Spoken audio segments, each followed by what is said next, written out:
Ndugu zangu waandishi wa habari za mchana.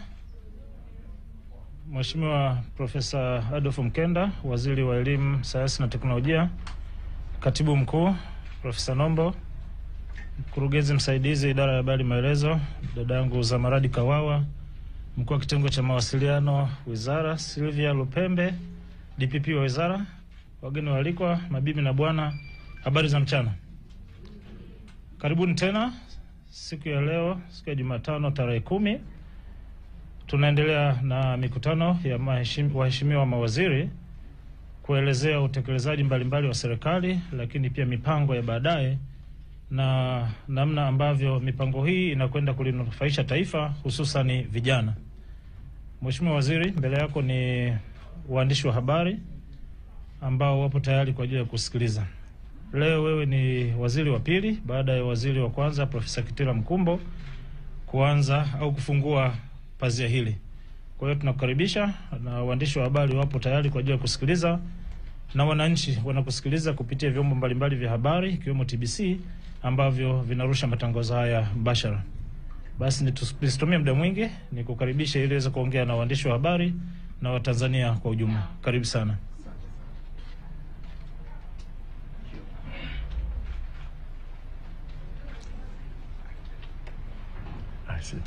Jamani, mjambo Asante sana kaimu mkurugenzi wa maelezo, katibu wetu mkuu ulioko hapa, Profesa Nombo, viongozi wote mlioko hapa, wanahabari wote mlioko hapa. Kwanza kabisa asanteni sana kwa kujumuika nasi mchana huu. Tumepanga kuzungumza nanyi mambo kadhaa kuhusu sekta yetu ya elimu, hasa mambo makubwa ambayo yamefanyika na yatafanyika chini ya serikali ya awamu ya 6 inayoongozwa na Mheshimiwa Dr. Samia Suluhu Hassan. Mambo ni mengi na muda ni mfupi, kwa nitajaribu kudadavua baadhi ya yale mambo makubwa ambayo tutakuwa tunajaribu kwenda nayo mbele. Mnajua kwamba elimu ni ufunguo wa maisha. Kwa hiyo kwa vyote vile ni jambo muhimu sana kwa maendeleo ya taifa, na hasa maendeleo ya vijana wetu na watoto ambao tunawalea waendelee kukua. Na mtakumbuka msemo maarufu hapa nchini kwamba ili tuendelee tunahitaji mambo manne: watu, ardhi, siasa safi na uongozi bora. Sasa tunapozungumza watu, hatuzungumzi tu idadi ya watu. Tunazungumza watu wanatakiwa watu wenye afya nzuri, wenye elimu nzuri na wenye ujuzi, ili kweli waweze kwanza kuchangia kwenye maendeleo ya nchi, na pili waweze kufaidi vizuri matunda ya jitihada ambazo zinafanyika. Kwa hiyo swala kubwa kabisa katika elimu ni hilo la kuhakikisha kwamba watu tulionao wameandaliwa vizuri, na kubwa zaidi ni hao vijana na watoto wetu ambao wanakuwa. Sasa mimi nitatenganisha masuala haya katika sehemu mbili. Moja, najaribu kuonyesha tu kukua kwa fursa za elimu, na nitapenda kueleza ukuaji huo uliofanyika katika kipindi hiki alichokuwa anatuongoza rais wetu Mheshimiwa Dr. Samia Suluhu Hassan. Ameongeza sana uwekezaji kwenye miundombinu na kwenye ajira katika sekta nzima ya elimu. Mnafahamu tulianza na dhana mpya ya shule shikizi, alioagiza kwamba hata watoto katika elimu ya awali waweze kwenda shuleni. Kama shule iko mbali kwa wale kwa umri wao, basi shule inasogezwa karibu, lakini kile kituo kinashikiliwa na shule nyingine. Ndio dhana ya shule shikizi. Mtakumbuka huko tulikotoka kabla ya awamu ya 6, wakati tukimaliza, vijana wakimaliza darasa la 7 wamefanya mtihani wamefaulu, tulikuwa hatuwezi kuwapeleka wote kwa mkupuo mmoja kwenda kidato cha kwanza. Tulikuwa tunawapeleka kwa awamu, kwa sababu tulikuwa tunakimbizana na upanuzi wa miundombinu. Chini ya uongozi wa Rais Mheshimiwa Dr. Samia Suluhu Hassan, sasa hivi tuna miundombinu ya kutosha, na takriban 75% ya wanaohitimu darasa la 7 wanaendelea. Hatuwapeleki tena kwa awamu. Labda tuzungumzie hata swala mikopo ambalo ni muhimu sana kwa vijana wetu. Wakati rais wetu alivyoingia madarakani, alikuta mikopo ya elimu ya juu ilikuwa ni bilioni 464. Sasa hivi kwa maelekezo yake mikopo imeongezeka kufikia bilioni 916.7, na katika mikopo hiyo maelekezo yake ni kwamba tutoe mikopo vile vile katika vyuo vya kati.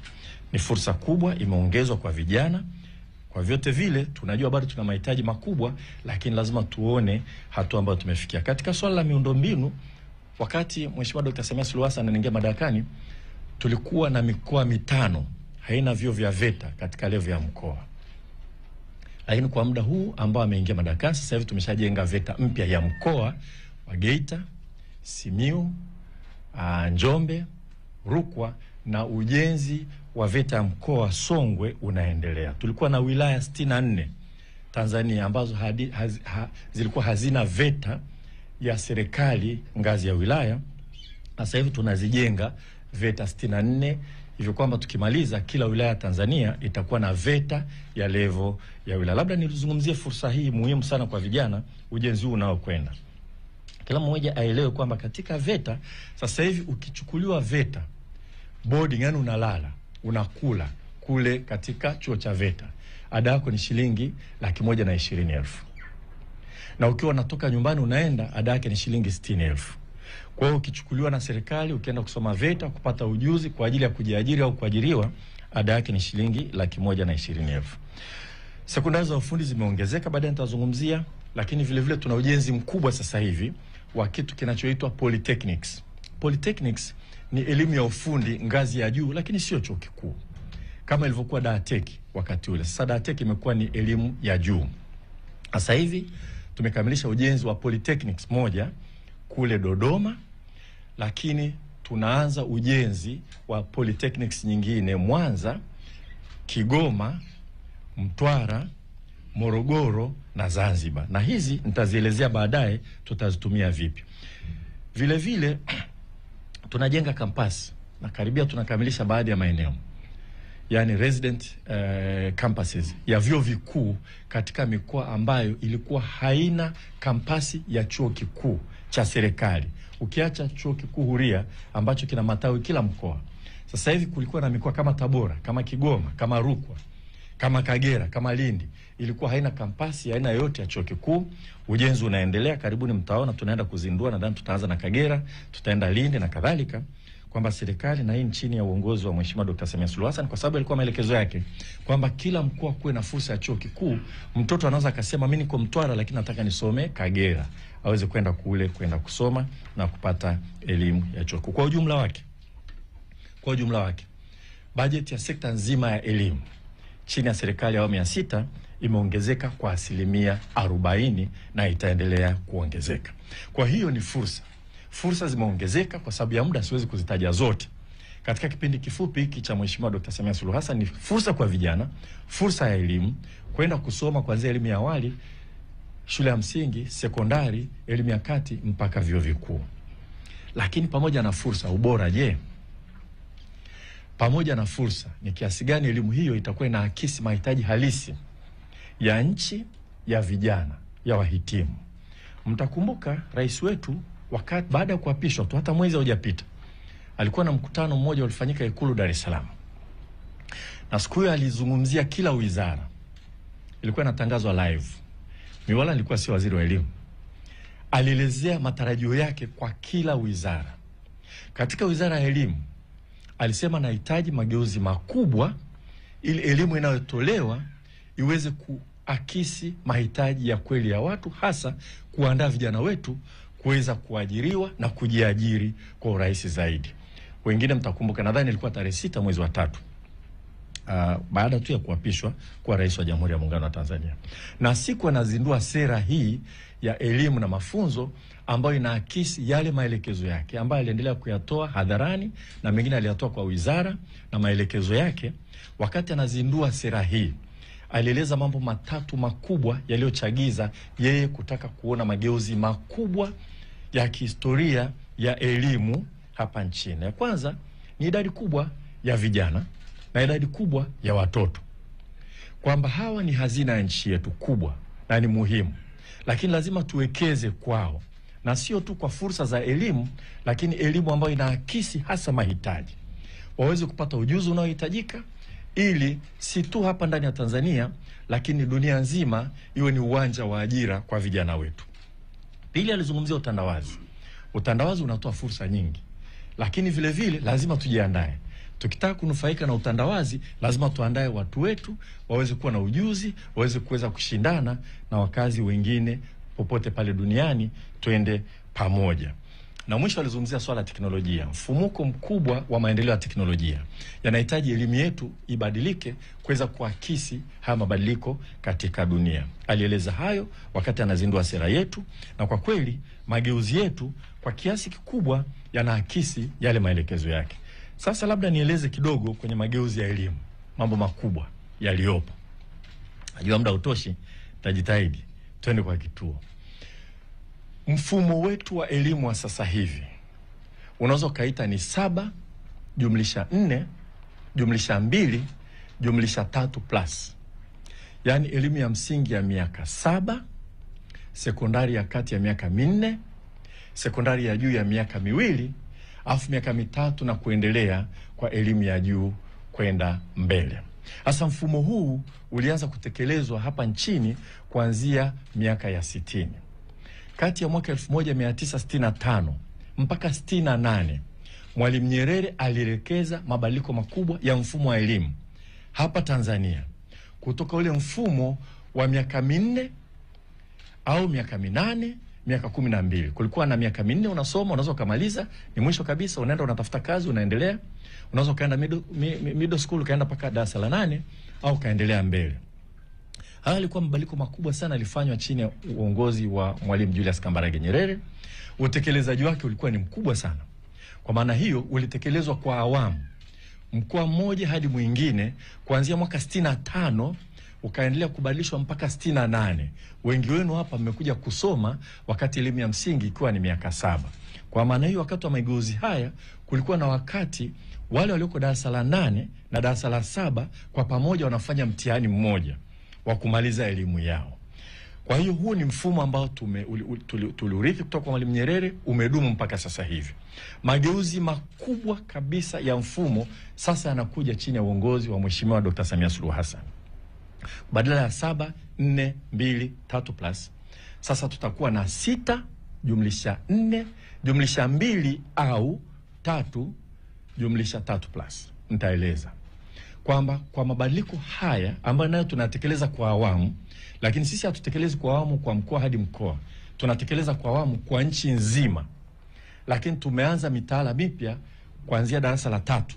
Hawa walioko darasa la 3 2027 watakuwa wanamaliza darasa, watafika darasa la 6. Kwa mfumo huu sasa hivi shule ya msingi itakuwa ni miaka 6. Ukimaliza mwaka wa 6 utafanya mtihani wa kupimwa na kadhalika, lakini lazima uendelee kidato cha kwanza, cha pili, cha 3, cha 4. Kwa hiyo ni miaka 6 shule ya msingi, miaka 4 sekondari ya kati, miaka 2 sekondari ya juu au miaka 3 sekondari ya juu na kwenda miaka 3 plus. Kwa hiyo miaka 6 ukimaliza shule ya msingi lazima kwa sheria utasoma mpaka kidato cha 4. Kwa maana nyingine, mfumo huu mpya ambao unaletwa hapa nchini unatuondoa kwenye elimu ya lazima ya miaka 7 ambayo kwa sheria kila mtoto lazima akae shuleni miaka 7, inatupeleka kwenye elimu ya lazima ya miaka 10. Kwamba utakapoanza darasa la kwanza utaenda mpaka kidato cha 4. Utekelezaji wake utaanza rasmi mwaka 2028.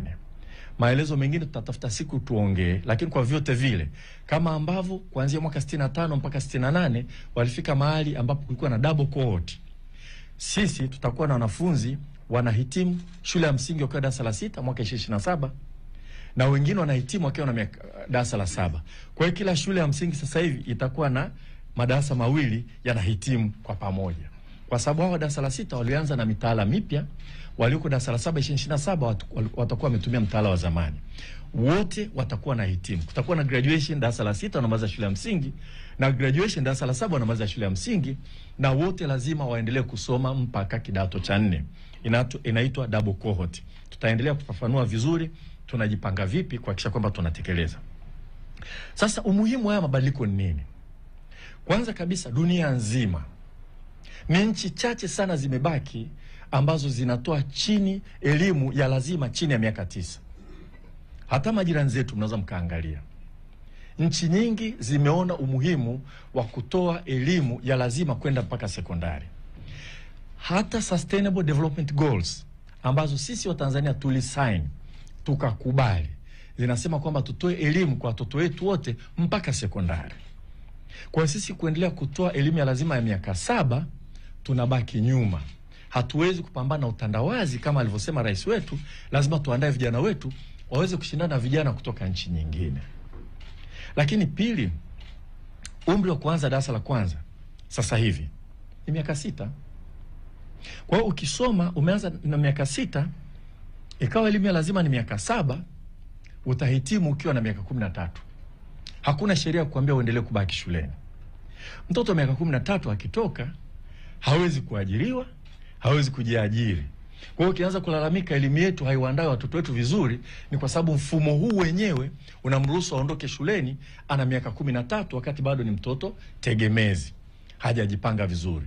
Ukweli ni kwamba chini ya uongozi wa Mheshimiwa Dr. Samia Suluhu Hassan tumeenda mbali sana. Zaidi ya 75% wanaomaliza shule ya msingi wanaendelea kwenda sekondari. Lakini hao 25 je, si wa Tanzania? Tunawaachaje waingie mtaani na miaka 13? Kwa hiyo mfumo huu unasaidia kuandaa, ukiacha tu kwamba kuna maudhui mengi katika kufundisha, sitoweza kueleza yote yanayomwandaa mtoto vizuri zaidi, lakini walao tunajua sasa hivi atakapomaliza kidato cha 4 atakuwa na miaka 16. Amefikia umri kidogo, anaweza kabuni, akaanzisha shughuli zake, anaweza hata kaajiriwa na kadhalika, tukasonga mbele. Kwa hiyo ni swala kubwa la kwanza limefanywa na rais wetu, na kama nilivyosema alieleza mageuzi ya elimu haya yaangalie vijana ni wengi, lazima tuandae vizuri, na watoto ni wengi zaidi, tujipange kuandaa vizuri zaidi.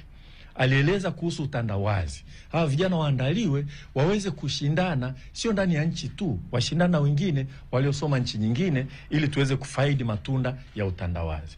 Na maendeleo ya teknolojia makubwa tuweze kuwasomesha vizuri, waweze kuendana na teknolojia. Sasa mtoto akisoma mpaka darasa la 7 akaacha, anaendaje na teknolojia sasa hivi ambayo ni kubwa, inasonga mbele? Mageuzi la kwanza hilo. Yako mengi lakini nitasema machache. La pili, kwa upande wa sekondari, kuanzia sasa hivi tunaenda mikondo miwili. Ukimaliza shule ya msingi utachagua wewe kushirikiana na wazazi na walimu, unataka kwenda mkondo upi. Kuna mkondo wa elimu jumla. Elimu jumla, mambo mengi zaidi darasani, nadharia nyingi darasani, na ujuzi. Halafu kuna mkondo wa elimu ya amali. Mkondo wa elimu ya amali, mambo mengi ya ujuzi, mambo mengi ya utendaji, mambo mengi ujuzi kazi, na vile vile darasani utajifunza mambo ya nadharia. Kwa hiyo kutakuwa na chaguo hilo, na tumejenga mfumo ambao hata ukienda elimu ya amali, ukimaliza form 4 ukitaka kurudi elimu jumla, form 5 na form 6 unaweza ukarudi. Kwa hiyo tutaki mtu anaenda elimu ya amali ahisi yeye atakuwa short changed. Namba 1.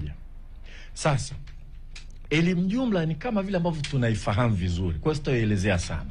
Utakaposoma pale utamaliza kidato cha 4, ukitaka kuendelea utaenda form 1, utaenda kidato cha 5 na 6, afu unaweza ukaendelea kusoma. Hilo tumelizoea. Hebu nielezee elimu ya amali. Na mnakumbuka rais wetu yote tarehe 6 mwezi wa 3 alisisitiza sana ujuzi. Na sio mara moja, amekuwa akisema mara nyingi, lakini sisi wizarani amekuwa akituita na kutupa maelekezo mara kwa mara. Elimu ya amali ni nini? Elimu ya amali ni ile ambayo mara nyingi watu wanaita elimu ya ufundi na ufundi study. Kiingereza technical and vocational training. Amali tumetoa, wenzetu Zanzibar wamekuwa wakilitumia muda mrefu. Wizara ya elimu kule inaitwa Wizara ya Elimu na Mafunzo ya Amali. Yaani mafunzo ya kuandaa tayari kujiajiri au kuajiriwa. Unaweza ukachagua ufundi, yani technical, kama ilivyokuwa Moshi Technical Secondary School, Tanga Technical Secondary School, Ifunda Technical Secondary School, Bwiru Technical Secondary School na nyingine. Au kaenda ufundi study ambao unaweza kuwa ni michezo au kilimo au uvuvi na kadhalika. Kwa hiyo elimu ya amali inabeba mambo mawili makubwa: ufundi ambao ni technical na ufundi study ambao ni vocational. Sasa wale watakaosoma mafunzo ya amali kwa mtaala tulionao, wakimaliza kidato cha 4 anapata cheti cha NACTIVATE, watu wengi wanaita vyeti vya VETA. Ni kile cheti kinachokuruhusu wewe sasa hivi pengine umesomea umeme, kufunga umeme kwenye nyumba, ufundi mitambo na kadhalika. Unapata cheti kinachokuruhusu kuajiriwa moja kwa moja, na unapata cheti chako cha baraza la mitihani cha form 4. Kwa hiyo uwanda huu tukiendelea kuupanua, vijana wengi wanaomaliza kidato cha 4 watamaliza wakiwa na ujuzi wa kutosha kuajiriwa na kufanya kazi hapo hapo, au kujiajiri, kuanzisha gereji yako na kuendelea kufanya kazi pale pale. Na mimi niseme hili watu walielewe, mimi nimekutana na vijana wa Tanzania waliosoma VETA. Ukumbuke sasa elimu ya ufundi hii ya upande wa amali inatolewa kama VETA kwa ujuzi wa mitambo, mambo ya umeme na kadhalika. Nimekutana na vijana wa Tanzania wanafanya kazi Kongo, wanafanya kazi Guinea Conakry inazungumza Kifaransa. Nimekuta kijana anaitwa Mboya. Nimekutana naye ananiambia kabisa Guinea Conakry tunafanya nini? Sasa mimi nimesomea ufundi mitambo ya nini? Ya migodi. Ameajiriwa hapa, akaenda Namibia, akaenda Mauritania, sasa hivi yuko Guinea Conakry. Kwa hiyo hii elimu ya amali tukifundisha vizuri, vijana wengi wataangalia dunia yote kama uwanja wa ajira. Watatafuta ajira hapa nchini, lakini na nje watapiganiwa. Kwa hiyo hatutaki tubaki nyuma. Kwa hiyo sekondari itakuwa na mikondo hiyo miwili. Sasa nimesema elimu jumla, ukimaliza kidato cha 4 unaweza kaenda form 5 na form 6 miaka miwili, afu unaendelea na elimu kama kawaida. Kwa wale wanaosoma elimu ya amali, yani ufundi na ufundi stadi, yani technical and vocational training, wakienda high school, wale waliosomea ufundi, yani technical education, wataenda katika kitu tunachokiita polytechnics. Hasa wengine mtakumbuka Dar es Salaam Institute of Technology zamani ilikuwa ni polytechnic, inaitwa DATEC. Hasa tunarudisha polytechnics hapa nchini. Tumekamilisha ujenzi wa moja Dodoma, tunajenga nyingine Mwanza, tunajenga nyingine Kigoma, tunajenga nyingine Mtwara, tunajenga nyingine Morogoro na Zanzibar. Hizo na Kagera VETA ile tunaweza kaigeuza vile vile, kwa sababu ile VETA ya Kagera kwa kweli ni kubwa, inaweza ikawa kama polytechnics. Kule ukitoka form 4 umesomea ufundi. Sasa sio ufundi stadi, ufundi. Tunataka uende kule ukasome high school, utapata cheti chako cha baraza la mitihani cha form 6, lakini utakaa miaka 3. Utatoka na diploma, utakuwa technician well qualified. Unaweza kaajiriwa mahali popote. Ufundi mitambo, ufundi umeme na kadhalika.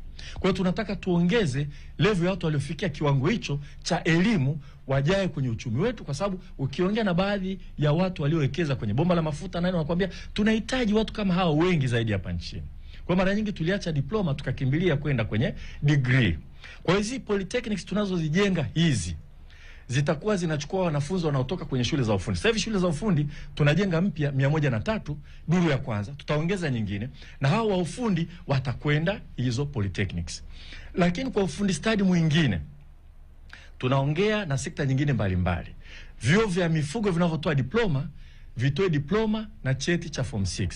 Vya kilimo vinavyotoa diploma vitoe diploma na cheti cha form 6, na michezo na kadhalika, ili kuhakikisha kwamba wale wa ufundi stadi na wenyewe wanaweza wakaendelea wakasoma diploma na cheti cha form 6 na wakawa tayari kuajiriwa, lakini wanaweza wakaenda chuo kikuu. Sasa unaweza kauliza, hivi kwa nini tulipoteza zile shule za ufundi? Tulipoteza shule za ufundi sababu nyingi, lakini mojawapo ilikuwa kwamba wale vijana wakimaliza wakija DATEC polytechnics wanafanya miaka 3, walikuwa wazuri kweli kweli. Lakini wakienda chuo kikuu kusoma engineering wanatakiwa wasome miaka 4 sana, watu waliosoma PCM mpaka form 6. Kwa hiyo wanakuta wenzao wameshaanza wako mwaka wa pili chuo kikuu, wenyewe wanaingia mwaka wa kwanza. Sasa hivi utaratibu utatengenezwa, wanaosoma polytechnics ule mwaka wa ziada waliosoma kule utapata msamaha kwenye vyuo vikuu, ili wasijihisi kwamba wamekuwa short changed. Ingawaje tungependa vile vile wakienda kusoma vyuo vikuu waende wakasome katika taasisi za elimu ya juu ambazo za kiamali kama Dar Institute of Technology, lakini hatutaziba milango wao kwenda kusoma katika vyuo vingine. Hilo ni jambo kubwa ambalo tumekuja nalo. Sasa katika mitaala mipya, ukiingia form 1 ni lazima kila mtoto asome somo la biashara, business studies. Ni somo la kumwandaa mtu kuwa mjasiriamali. Kwa sababu mtoto akimaliza kidato cha 4, alafu nawaambia kama unaweza ujiajiri, lakini walao ajue mkopo unachukuaje, TIN number ni nini, BRELA ni nini, na vitu vingine ambavyo ni basics, lakini vinamuandaa vizuri zaidi. Vijana wetu wengi ni wabunifu, na ukiangalia around utaona kazi kubwa wanazozifanya, wanaanzisha hata viwanda vidogo vidogo, lakini elimu yetu lazima iwapeleke kwenye kujiandaa vizuri zaidi na swala hilo. Kwa hili somo la biashara ni la lazima kwa kila mtoto akiwa kidato cha kwanza mpaka cha 4. Ni kukidhi yale maelekezo ya rais wetu kwamba vijana wetu waandaliwe vizuri zaidi kwa ajili ya kuajiriwa na kujiajiri. Somo la Kiingereza sasa hivi litaanza darasa la kwanza kwenda mpaka darasa la 6 wakati huo tunavyokwenda mbele, na kama ni shule ya English medium, Kiswahili kitaanza darasa la kwanza kwenda mbele kwa kisha wanasoma. Somo jingine ambalo sasa ni la lazima itakuwa ni historia ya Tanzania na maadili yetu. Watu nazungumza uzalendo, lakini vile vile kuielewa nchi yetu. Kuelewa hasa historia ya nchi yetu na kuweza kuielewa vizuri na kuitetea. Bila kufanya hivyo, tuna uhakika elimu inaweza kawa ni nzuri sana, lakini bila kujua tunatoka wapi, tuko wapi, tunataka kwenda wapi kama nchi, inaweza katupa matatizo. Haya ni mambo machache ambayo nilikuwa nataka kueleza katika mageuzi ya elimu. Yako mengi zaidi, labda kwenye maswali mtanipa fursa ya kudadavua na kufafanua. Kwa sababu yako mambo mengine, kwa mfano tunaita kuchopeka maswala yanayoendana na digital education. Yamechopekwa kwanza kuandaa watu hata namna ya kufanya programming katika maeneo mbalimbali. Kwa sababu dunia sasa hivi inavyokwenda kule, bila kwenda kwenye digital education, tunaenda kwenye digital economy, tutashindwa ku move sana watu wengine. Sasa kuna swala moja muhimu sana. Hapa duniani tunatofautiana nchi na nchi.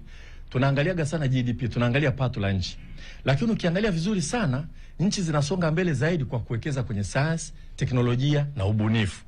Na elimu ambayo haiandai wanasayansi wa nchi, kwa kweli haiwezi kutuandaa vizuri kusonga mbele. Unaweza kuwa na mgodi wako, lakini huna teknolojia, huna sayansi ya kuendeleza. Huwezi kuwa na madaktari wazuri bila kuwa na wanasayansi wazuri. Kwa hiyo katika mageuzi haya na msukumo wetu, kuna emphasis kubwa sana imewekwa kwenye masomo ya sayansi. Kwa mfano, chini ya maelekezo ya rais wetu, kila mkoa imejengewa sekondari ya wasichana ya sayansi, na ameagiza zijengwe nyingine za wanaume kwa mikoa yote, ili kuhakikisha kwamba watu kweli wanasoma masomo ya sayansi. Lakini vile vile iligundulika vijana wengi wenye uwezo wa kusoma sayansi, wakifika form 6 anasoma PCM anapata A3, lakini anaona mimi ngoja nikasome zangu biashara, hata kwenda kusoma sayansi kuna faida gani? Wao tumeweka vivutio, na rais wetu alituagiza akasema, nataka vijana hao wenye uwezo mkubwa sana kwenye sayansi wasomesheni moja kwa moja, sio kwa mkopo. Walipieni kila kitu na hela za kujikimu na laptop na nini, wasome sayansi ili wasiache. Sisi wizarani tulivyojadili tukasema usomeshaji wa namna hiyo unaitwa scholarship. Iko scholarship nyingi duniani. Kwa hiyo sisi tuliamua kuita Samia Scholarship. Tunatekeleza maelekezo yake ya kuwasomesha, na tumeita Samia kwa kuamua sisi wenyewe, kwa sababu scholarship zina majina zote. Hata ukienda Edinburgh kuna Nyerere Scholarship, sio hela za Nyerere, ni heshima tu kwa sababu alisoma kule. Kuna scholarship za Mandela, wala sio hela za Mandela. Kwa hiyo rais wetu alivyosema tuwasomeshe, wakimaliza form 6 wamefanya vizuri, mradi wakasoma masomo ya sayansi, tehama, hisabati, uhandisi au elimu tiba, vyuo vikuu vya ndani, tuwasomeshe, inaitwa Samia Scholarship. Tumekuwa tukitekeleza vizuri sasa hivi, na tumeona vijana wengi, watoto wengi wanapoingia kidato cha kwanza wanaanza kusema nitajipambanua sana kwenye hisabati na masomo ya sayansi, nitaenda kuchukua taasisi za sayansi ili nimpunguzie mzazi wangu mzigo, nikienda chuo kikuu nasomeshwa. Wengine wanatumia neno bure, kwa sababu utalipiwa tuition fees, utapewa na ile ya kujikimu, utapewa na laptop, unaendelea na kusoma. Kwa hiyo Samia Scholarship inatumika kama kivutio, vijana wenye uwezo wasome sayansi. Nimesema bila sayansi nchi haiendelee. Tutafanya mambo mengi sana, lakini tunahitaji wanasayansi. Na wanasayansi hao wengine wakisoma uhandisi sasa wakienda mbele, wao wana teknolojia. Tuna migodi, tuna kila kitu, hatuwezi kutegemea watu kutoka nje tu. Lazima tuandae watu wetu. Katika mrengo huo tumeamua kutoa Samia Scholarship Extended kwa baadhi ya field. Tunapeleka sasa hivi kwenye masters. Wakati fulani tulikuwa tunatafuta mtu wa kuangalia tume ya nguvu za atomi hapa Tanzania. Tukagundua wasomi wa maeneo hayo wamepungua sana, wakati sisi tuna uranium hapa Tanzania. Kwa hiyo tukaamua kwamba kuanzia sasa hivi ile tume itenge fedha kusomesha Watanzania katika level ya masters katika kitu tunachokiita Samia Scholarship Extended katika maeneo haya. Eneo jingine kubwa na muhimu ambalo kwa hakika dunia inaenda kwa kasi sana. Ni eneo hili wanaita akili unde, yani akili iliyoundwa, artificial intelligence, mambo ya data science na maeneo kama hayo. Dunia inaenda kwa kasi sana. Hata masuala ya usalama wa nchi, uchumi, banking, kilimo kinaenda kutegemea sana masuala ya akili unde. Tanzania tunafundisha, lakini tumeamua, rais wetu alishatuambia mapema kwamba baada ya kutekeleza kuwapa scholarship hapa, hebu jitahidini mchukue ile cream de la cream, yani wale the best of the best, wapelekeni nje wakasome. Wanasema tafuta elimu hata China, au sio? China yenyewe imeendelea, imepiga hatua kubwa zaidi, lakini napeleka wanafunzi wake wengi Marekani kusoma. Kwa nini? Sisi si bado? Kwa hiyo maelekezo ya rais wetu tuwapeleke na vijana waliofanya vizuri sana. Kwanza hiyo ni kivutio. Ukiingia form 1, unajua ukitaka wanasemaje, kupanda pipa kwenda majuu, soma vizuri kwa bidii, serikali itakupeleka nje. Kwa hiyo tumeanzisha kwa maelekezo yake scholarship maalum ya kuwapeleka vijana top kabisa kwenda kusoma nje. Tumechukua vijana 50. Sasa hivi wako Nelson Mandela African Institute of Science and Technology, iko pale Arusha. Ni chuo kikuu. Wamewekwa boot camp, yani kambi ya mafunzo ya kuandaa. Wanajifunza mambo mengi. Wengine wamaliza PCM lakini hawajachezea sana kompyuta. Wanapata fursa ya kufanya vile. Wanaandaliwa, wote watapelekwa kwenda kusoma nje kwa utaratibu wa serikali ambao sisi tumeamua kuita Samia Scholarship Extended, Data Science, Artificial Intelligence and Allied Sciences. Hata wakisoma cyber security, hata computer science wakasome. Naamini bachi ya kwanza itaondoka mwisho wa mwezi Januari, wanaenda Johannesburg University, South Africa, na hiyo tumeichagua kwa sababu university ile ukisomea mambo hayo lazima ufanye wakati huo unafanya kazi kwenye makampuni hayo ya teknolojia. Unapata uzoefu mzuri, unakujenga zaidi. Sio mambo ya darasani tu, ni aina fulani ya elimu ya amali. Alafu bachi ya pili nadhani itaondoka, itaenda Ireland mwezi wa 9, na kule kuna uzoefu mkubwa sana, makampuni makubwa ya teknolojia. Wakati unasoma unapata fursa ya kufanya kazi, unasoma unapata fursa ya kufanya kazi. Kwanza ukimaliza unapewa visa ya kukaa miaka 2 Ireland kuendelea kufanya kazi na kupata uzoefu. Kwa hiyo kwa upande wa Tanzania tumeanza kutekeleza maelekezo ya rais wetu. Tumejiandaa kuwapeleka vijana hao kwenda kusoma nje. Tumeanza na vijana 50. Tutaendelea mbele ya safari tunaendaje katika eneo hilo ili Tanzania tusibaki nyuma. Tunawafundisha wengine hapa nchini. Nelson Mandela pale anafundisha. Kuna chuo cha Indian Institute of Technology, the best duniani, kinatawi pale Zanzibar. Tutapeleka baadhi ya Tanzania pale kwenda kusoma. Tutaendelea kujenga uwezo wa ndani, lakini tafuta elimu hata China. Na sisi tunaenda Ireland, tunaenda South Africa, tutaendelea kufungua maeneo mengine zaidi. Hasa ni upande huo wa sayansi, na ni mambo mengi. Labda mtaniuliza, nitafafanua. Labda tuzungumzie kwa vijana wabunifu sasa hivi hapa Tanzania. Wanawezaje? Umebuni kitu kwa kutumia uwezo wako na teknolojia, unakwenda vipi? Unasaidiwa vipi? Sasa hivi kupitia COSTECH tumezindua mfuko ambao umeitwa Samia Innovation Fund, ambao unafanywa kwa kushirikiana na CRDB, na tunashukuru sana CRDB kwa kupartner na COSTECH. Sasa hivi tuna bilioni 2.3 kwa vijana wabunifu wanaotaka kuwa na ubunifu wao umefika mahali pa kuingia sokoni, watasaidiwa kuingia sokoni moja kwa moja. Tutaunganisha mfuko huu na zile fedha nyingine bilioni 200 za rais wetu, tuone namna gani tunaweza tukafanya interface vijana wengi zaidi waweze kufikia kule. Na tukumbuke hata scholarship za kwenda nje tunawapeleka ni vijana waenda kusoma nje.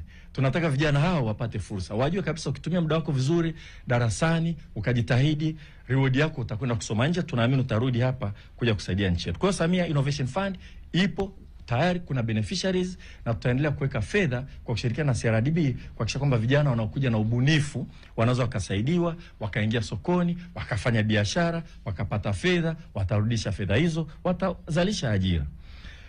Tuna fursa nyingine tena kwa vijana kwenye wizara yetu. Inaitwa Tuzo ya Taifa ya Mwalimu Nyerere ya uandishi bunifu. Vijana wengi wanajaribu kuandika, wanataka kuwa kama Shaban Robert, kama Shafi Adam Shafi. Lakini walikuwa wakiandika miswada yao, namna kuhakikisha kwamba inauzwa, wapate faida, waishi kwa kutegemea vipaji vyao, ilikuwa ni ngumu sana. Sasa hivi serikali imeanzisha Tuzo ya Mwalimu Nyerere. Inatolewa kila tarehe 13 Aprili kwa jina la Mwalimu Nyerere. Ushindani unafanyika, mshindi anayeshinda anapewa milioni 10 cash. Halafu mswada wake unasaidiwa ili uweze kuchapishwa, uuzwe. aone kwamba kazi yake inauzwa, inasomwa, na baadaye uko mbele ataendelea kupata faida ya kuendelea kuuza. Lakini fursa ni ya Mtanzania yote, lakini tulivyoona wanaofaidi sana ni vijana, ni fursa ya vijana. Kwa hiyo vijana vile vile wajue, wachangamkie. Labda nizungumzie masuala mengine machache kabla sijapokea maswali.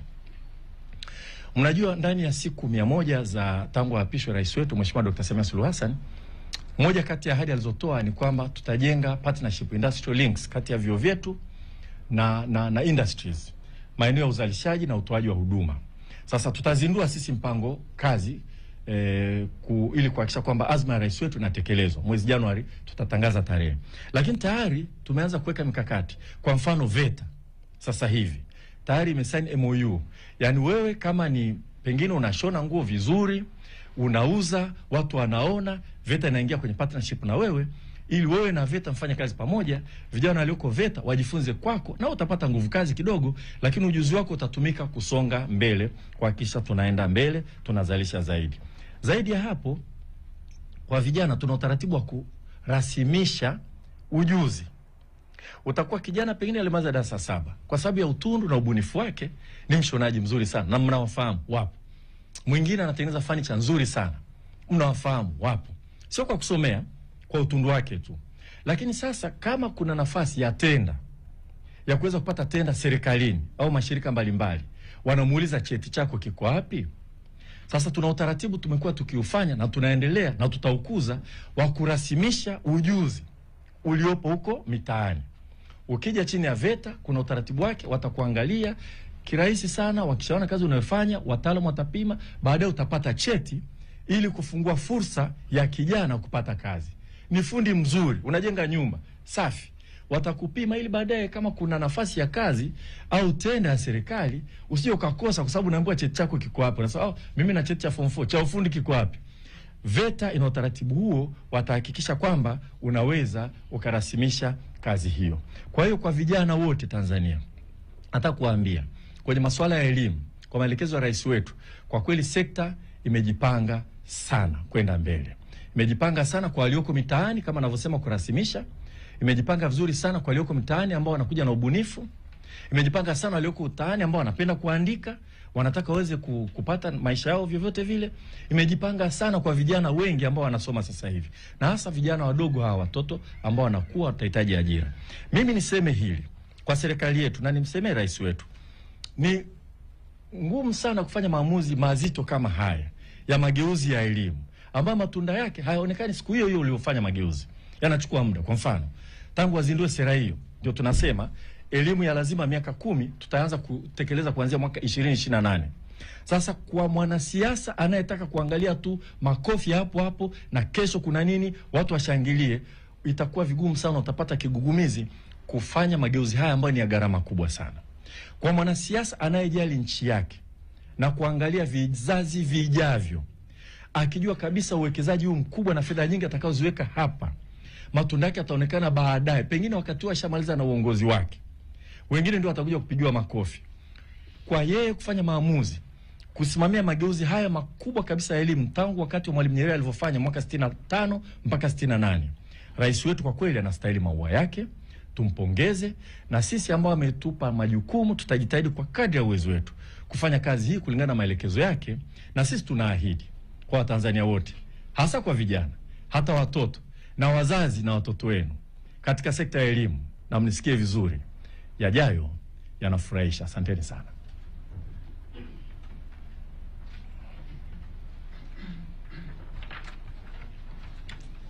Asante sana.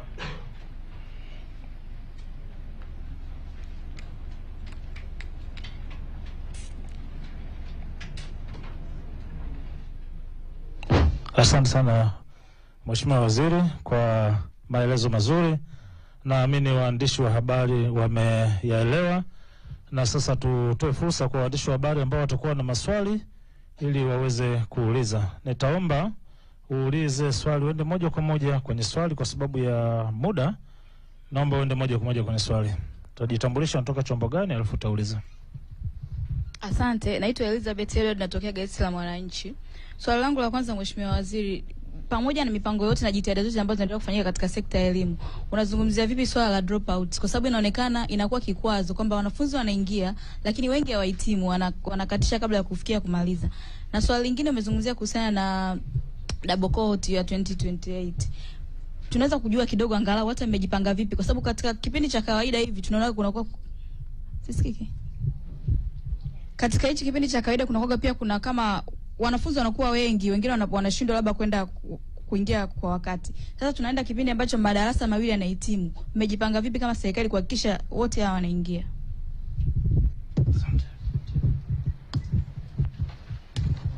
Naam, asante sana Mheshimiwa Waziri. Mimi kwa jina naitwa Ali Mayala, ni mwandishi wa habari wa Daily News. Swali langu la kwanza nalielekeza kwenye upande wa bajeti kwa upande wa sekta ya elimu. Mheshimiwa Waziri, umesema kwamba imeongezeka kwa 40%.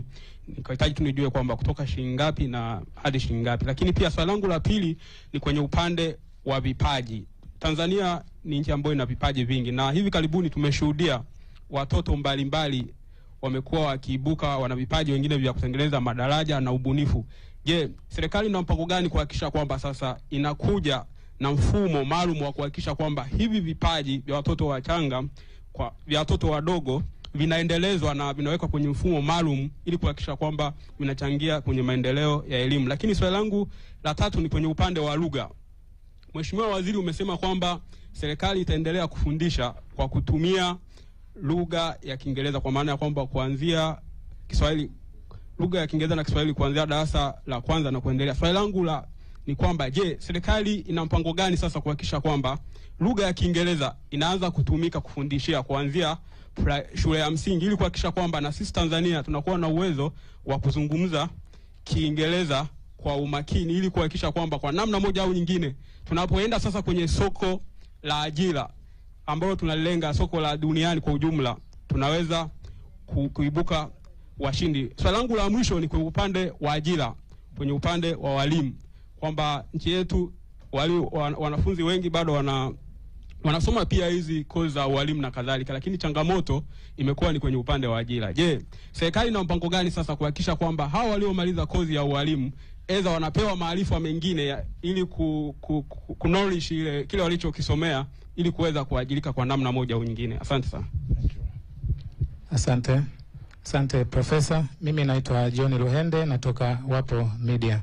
Swali langu ni moja tu.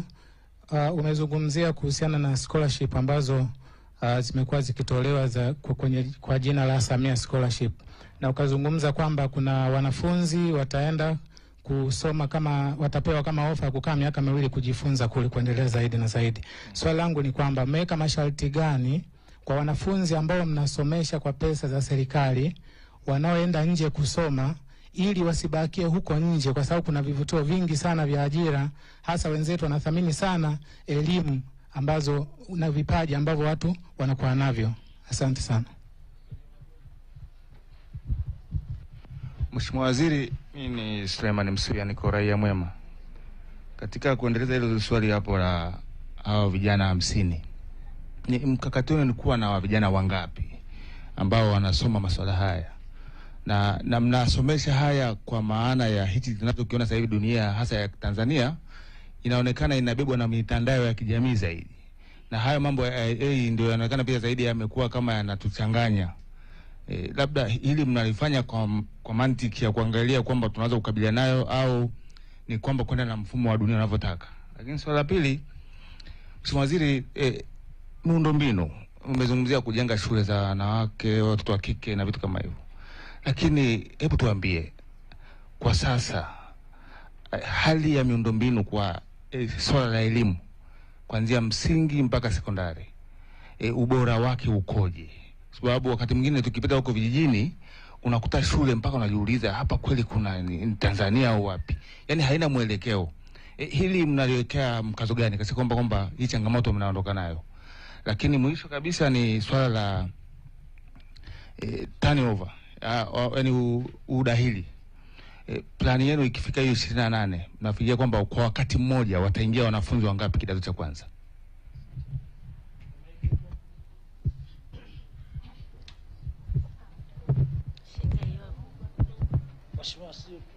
Tuendelee maswali yote kwanza, itakuwa rahisi zaidi.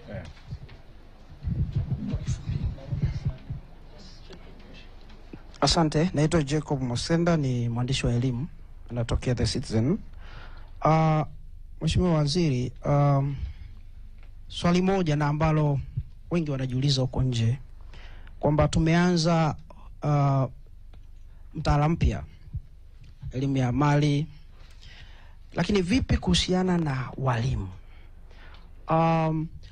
Vyuo vyetu vya juu na vyuo vya ualimu naamini kwamba vinaendelea kufundisha, lakini je, kuna mikakati yoyote ya kuhakikisha kwamba sasa walimu wanaofundishwa vyuo vikuu wanakuwa na knowledge ya hiki ambacho kinaanza kufanywa kazi tunapoendelea na haya mapinduzi makubwa ya elimu? Swala lingine ni kuhusiana na vyuo vya VETA ambavyo vipo sasa hivi.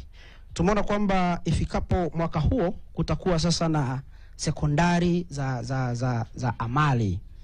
Je, tunaweza kusema kwamba sasa vyuo hivi vya VETA vilivyopo sasa hivi vitakuwa vina linki vipi na hiki ambacho kinaendelea au vitafutwa? Asante. Jamani, kwa sababu ya muda naomba tuchukue maswali mawili ya mwisho. Na naomba tuende moja kwa moja kwenye swali. Asante, naitwa Sheila kutoka Azam TV. Nilikuwa naomba kufahamu utekelezaji wa mkakati wa elimu ya kisayansi ambao unalenga kila mwanafunzi wa darasa la 3 atakuwa na uwezo wa kusoma, kuandika na kuhesabu vizuri bila shida. Mwisho kabisa. Asante, naitwa Martin Joseph na natokea Radio Maria. Mheshimiwa Waziri, Martin Joseph natokea Radio Maria. Mheshimiwa Waziri, kumekuwa na majadiliano huko mtaani kwamba kipaji kimekuwa kikiwabeba sana Watanzania. Sasa kwenye elimu yetu hapa tumeambiwa kwamba wanafunzi watakuwa wakisoma miaka 6. Sasa kuna wale ambao wengine wanakuwa wana akili zilizopitiliza maarufu kama magenius. Huyu akiwekwa darasani anaweza tu akajua kusoma na kuandika, lakini akipewa taaluma mapema, ambapo hapa tunaonyeshwa kwamba mpaka afike sekondari ndio atapewa hii elimu ya amali. Je, haiwezekani huyu mwanafunzi tokea akiwa shule ya msingi akitambulika kwamba ana uwezo mkubwa wa kujua masuala mazima ya ufundi na kufanya vitu vingine, wakatengewa wakawa na darasa lao na wakaekewa mikakati maalum kama ambavyo wanafanya nchi za wenzetu? La pili, kuna swala la kuchopeka masuala ya digital, ambapo hili limezungumziwa upande wa elimu ya O-level kama sikosei. Tumekuwa tukiona kwamba wanafunzi wengi ambao wamekuwa wakimaliza degree sasa hivi mtaani wamekuwa ni content creator kwenye TikTok. Je, kwa nini hili swala lisingekuwa likiingizwa mapema kwenye elimu ya O-level, ili kusudi tusije baadaye tukawa tunawaweka watu darasani kwa muda mrefu, alafu mwisho wa siku tunategemea kupata degree ambazo zitakwenda kuwa engineering na hatimaye tunakuja kupata content creator wengi mtaani? Asante.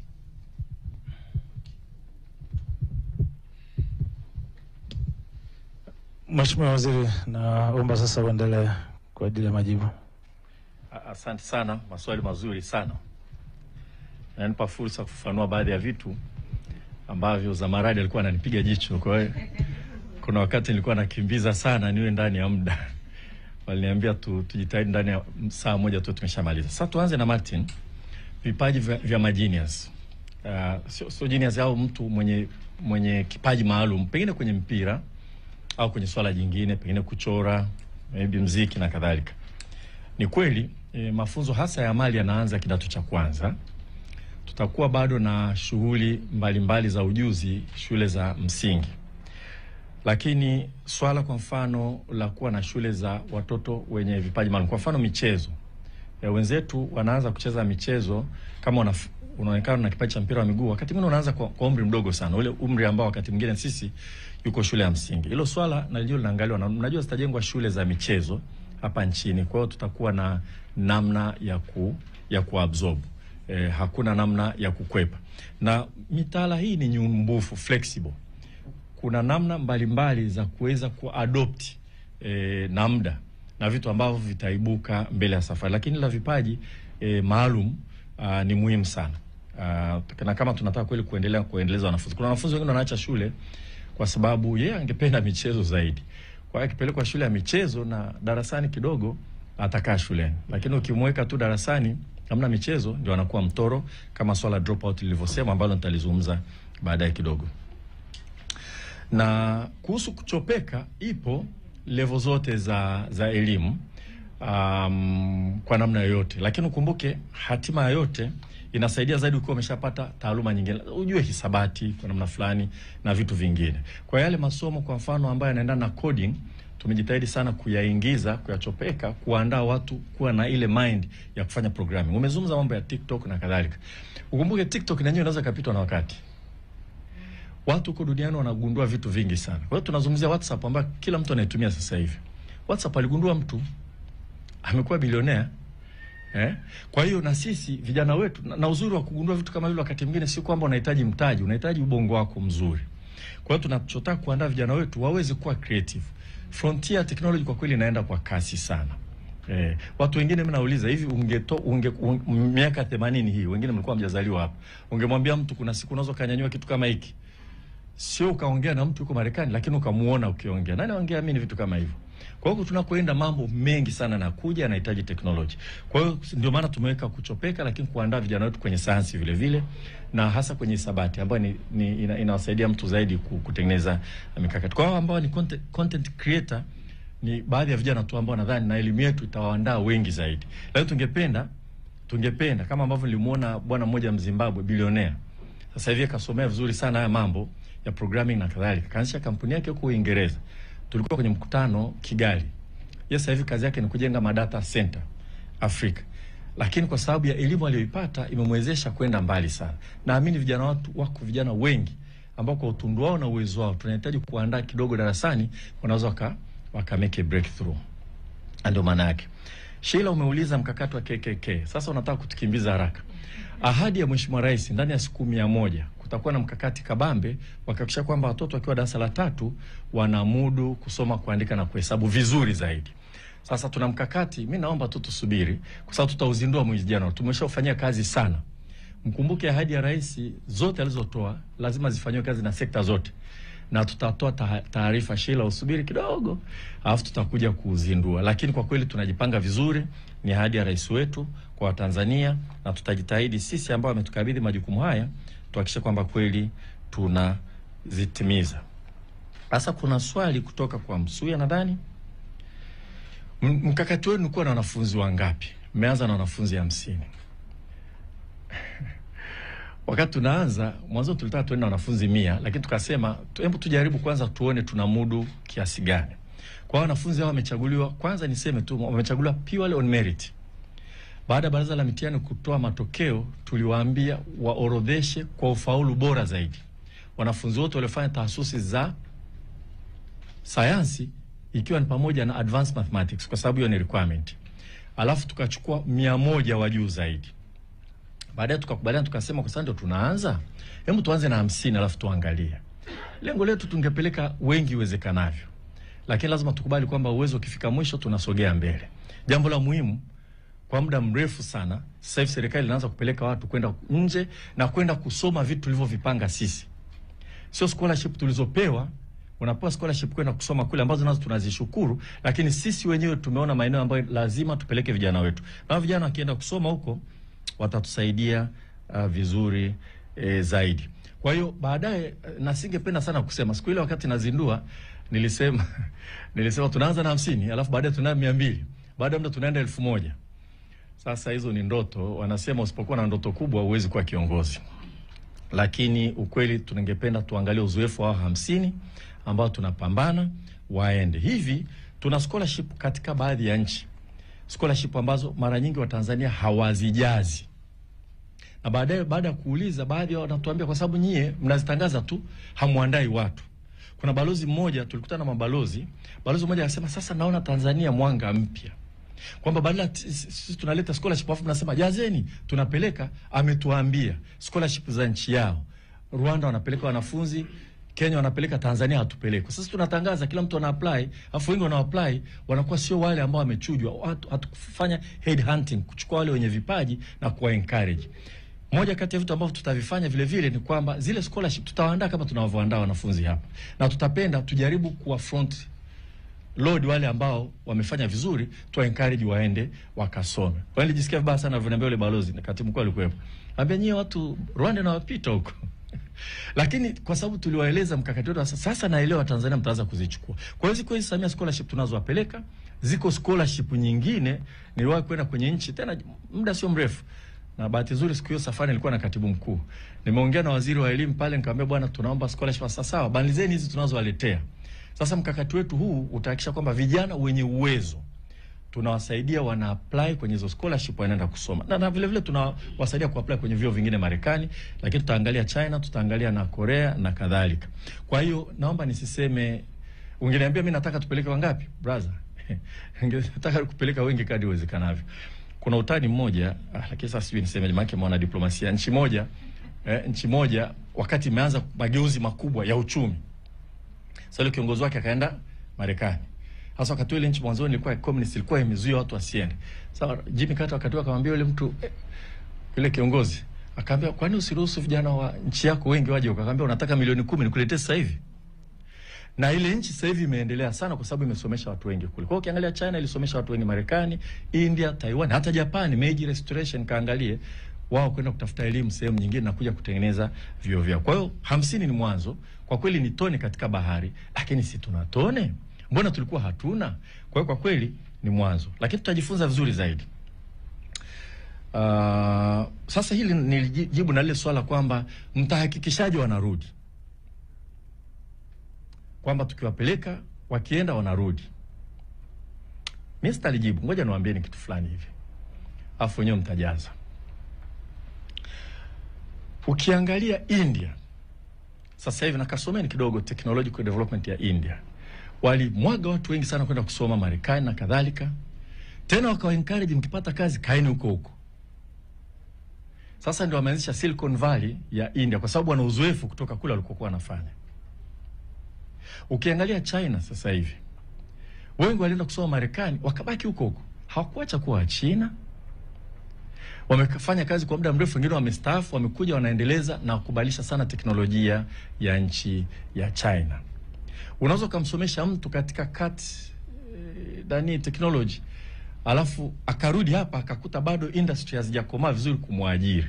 Hapo sijajibu, na wacheni mtafakari kwamba ukiwa na Watanzania sasa hivi amesoma akaajiriwa Google, akaingia kwenye frontier ya technology, ana push, anakuwa maarufu huko aliko, hatasaidia Tanzania? Saidii. Na mara nyingi ukiona wale wavumbuzi wakubwa, kwa mfano Bill Gates alikuwa Microsoft ameanzisha wakati anafanya kazi IBM, nadhani kama sikosei. Alikuwa anafanya kazi kule, amefanya kazi, ampata uzoefu, akaja kama sikosei, akaja na idea, hakuipenda, ndio akaacha, akaanzisha kampuni yake, mambo yakaenda. Sijajibu swali, nasema tu sisi tunahitaji watu wengi waliosoma vizuri katika maeneo hayo na wenye uzoefu, industrial experience. Sio kusoma tu amalize chuo au na industrial experience. Atapata wapi industrial experience? Nadhani tu open minded.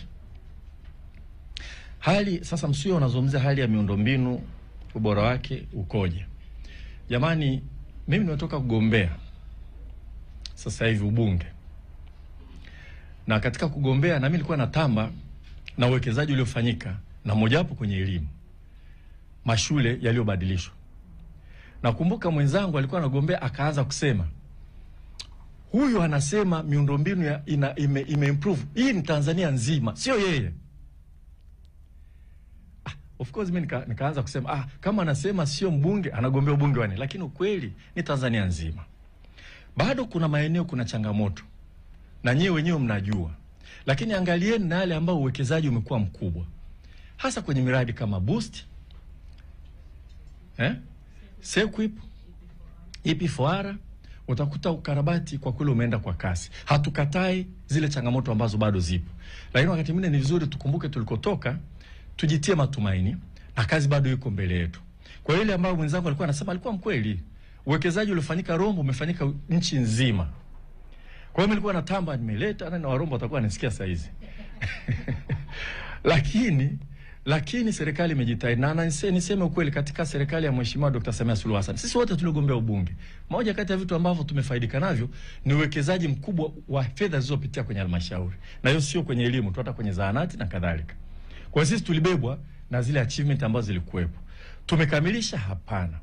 Tuna kazi kubwa ya kufanya, ni kweli Msuya, na hilo tutajitahidi kwenda nalo. Kuna swali, kwa mfano Mugenda, nadhani kama tuna sekondari za amali, sasa VETA zitafanya nini? VETA zina ka flexibility pale. Unaweza kawa umesoma, na kwa wakati fulani kuna watu walitania sana, unaweza kawa nimesoma nimeanza form 6 nimekaa, lakini bwana mimi nataka kwenda kujifunza ufundi umeme. Una flexibility ya kwenda, kama VETA karibu na nyumbani, shilingi 60,000 unajifunza pale VETA. Unaweza kusema nataka kujifunza sasa mambo ya useremala na kadhalika, ukaamua kwenda. Kwa hiyo flexibility ibaki. Ukiambiwa sehemu nyingine elimu ya watu wazima, maana yake ni fursa za elimu mbalimbali, sio kusoma na kuandika, ni beyond that. Kuna fursa kwamba hata kama umesoma lakini ukatamani, okay, unataka kujifunza kucheza muziki, kupiga piano, ndoto yangu hiyo na mimi vile vile. Umeshastaafu, la nitaenda wapi? Basi ukute kuna sehemu jirani unaweza kaenda ukajifunza. Kwa hivyo VETA itakuwa bado zina umuhimu wake, pamoja na kwamba sasa hivi zinatumika zaidi kwa watu ambao wanatafuta fursa. Sasa sekondari zile za amali zitakavozidi kuongezeka, watu wanamaliza form 4 wanapata cheti. Lakini alienda elimu jumla, anaweza kamaliza form 4 anasema, lakini bwana, unajua mimi ningejifunza ufundi magari, hali ingekuwa nzuri. Tafuta hela yako 120,000, unaenda VETA, unakaa unajifunza ufundi magari, unapata cheti, unaanzisha gereji yako.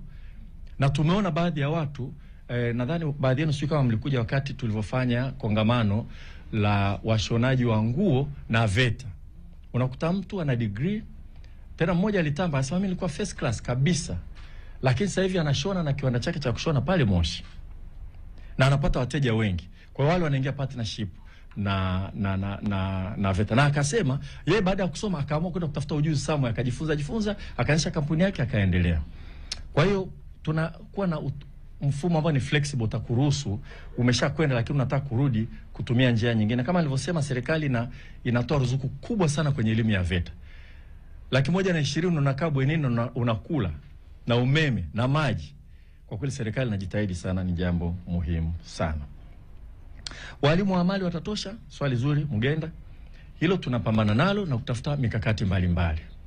Na mkakati mmoja hapo, of course, labda kurasimisha juzi zilizopo, lakini vile vile wale ambao wameshamaliza lakini hawakusomea ualimu, tuangalie uwezekano wawe na kozi ya muda mfupi ya pedagogy ili waweze kuajiriwa kama walimu. Kwa sababu unaweza kuwa na mtu unataka kweli awe ni electrical engineer, lakini yeye kasoma engineering pase, kasoma electrical engineering, hakusomea ualimu, lakini sasa yuko tayari kuja kufundisha.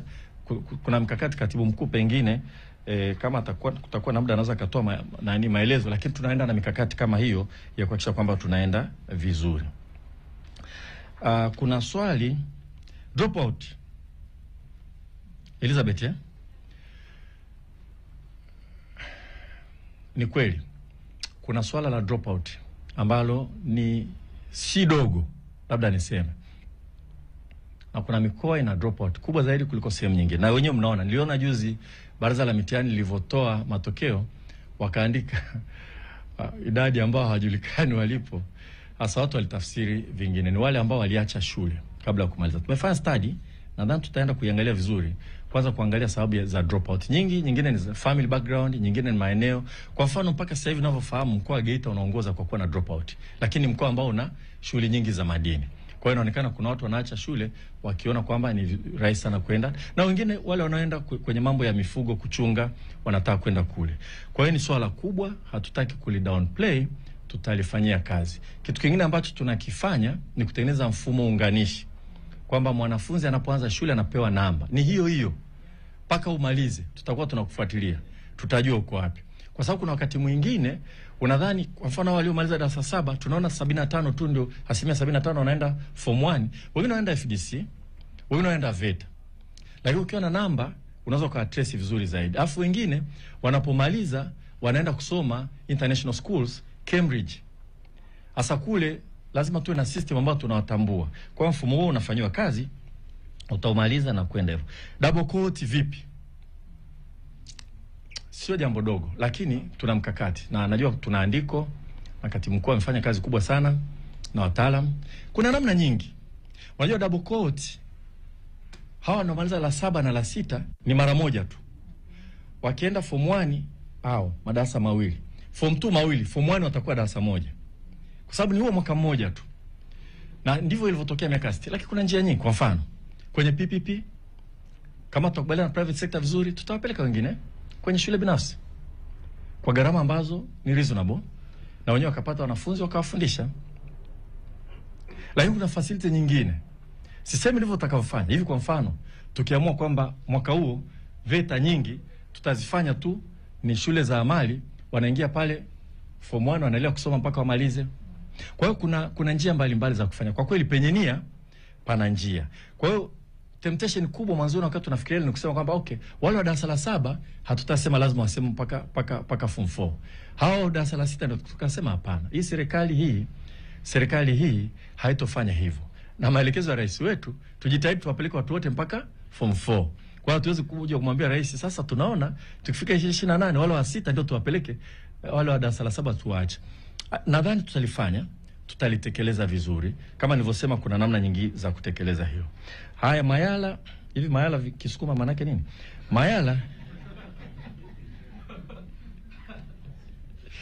Mayala kwenye, kwanza tuzungumzie kwenye lugha. Tumekuwa na mfumo nyumbufu, flexible. Shule by default, shule ya msingi itafundisha kwa Kiswahili isipokuwa somo la Kiingereza. Na default, kwenda form 1 kwenda juu utafundisha Kiingereza isipokuwa somo la Kiswahili. Kama unataka kufundisha English medium primary, utaomba kibali maalum. Na lazima ufundishe Kiswahili kuanzia darasa la kwanza. Na kama unataka kufundisha Kiswahili medium secondary, utaomba kibali maalum. Lakini lazima ufundishe Kiingereza. Hatuwezi sisi tukaacha kabisa Kiswahili. Haya ni maandalizi ya kujijenga vizuri katika kufundisha Kiswahili. Hatuwezi sisi na wadau wote, hakuna mdau alikuwa tayari kusema tuachane moja kwa moja na Kiswahili.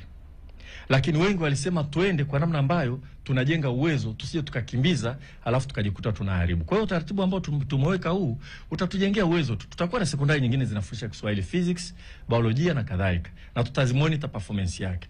Na tutaweza kupata ushuhuda. Tutakapopata nyingi zaidi tutashukuru. Kwa hiyo baadaye tunaweza tukafanya by default, kuanzia kidato cha kwanza kwenda juu tunafundisha Kiswahili. Lakini tunataka tuende katika namna ambayo tunapima utekelezaji wake unaendaje. Lakini kwa Kiingereza, ili mtu aweze kusoma Kiingereza, ambayo ni muhimu sana, sisi tunataka mtu ukifundishwa lugha. Mengine sikusema hapa, kuna lugha nyingine sasa hivi hata shule ya msingi option unaweza ukasoma. Unaweza ukasoma Kichina, unaweza ukasoma Kiarabu, unaweza kusoma Kifaransa. Tumeziweka lugha kama hizo humo. Kwa hiyo, lakini tungependa ukifundishwa kweli uweze kuongea. Sio unafundishwa Kiingereza unatoka darasa la 7, inakuwa shida. Kwa maana hiyo hata namna ya kufundisha kwenye mitaala imebadilika. Labda nitumie lugha moja ambayo wataalamu wanasema tunafundisha zaidi kimawasiliano kuliko kikanuni. Hasa wengine labda mtakumbuka darasani mwalimu anatumia muda mrefu present participle tense, past participle tense, verb, adverb, sio nini. Sasa mwanafunzi wakati mwingine anakuwa bored kwa sababu hapo naangalia kanuni. Hasa hivi unaanza kwa kuongea. Hata ukiboronga kidogo sawa, lakini unaanza kwa kuongea. Na wataalamu wanasema, kwa nini nikija Mayala, nikija Usukumani mimi nikakaa pale mwaka mmoja, sitajifunza Kisukuma? Sianzi kujifunza kanuni, naanza kuongea. Kwa hiyo darasa la kwanza wataanza kuongea alafu kanuni zinajijenga, baadaye wataanza kuongea. Lakini hizi lugha nyingine zitafundishwa. Lakini hata Kiswahili nako tutajitahidi watu wajifunze Kiswahili vizuri. Sio kwamba tuko sanifu sana kwenye Kiswahili, nako tuna namna ya kuhakikisha kwamba tunaendelea vizuri sana.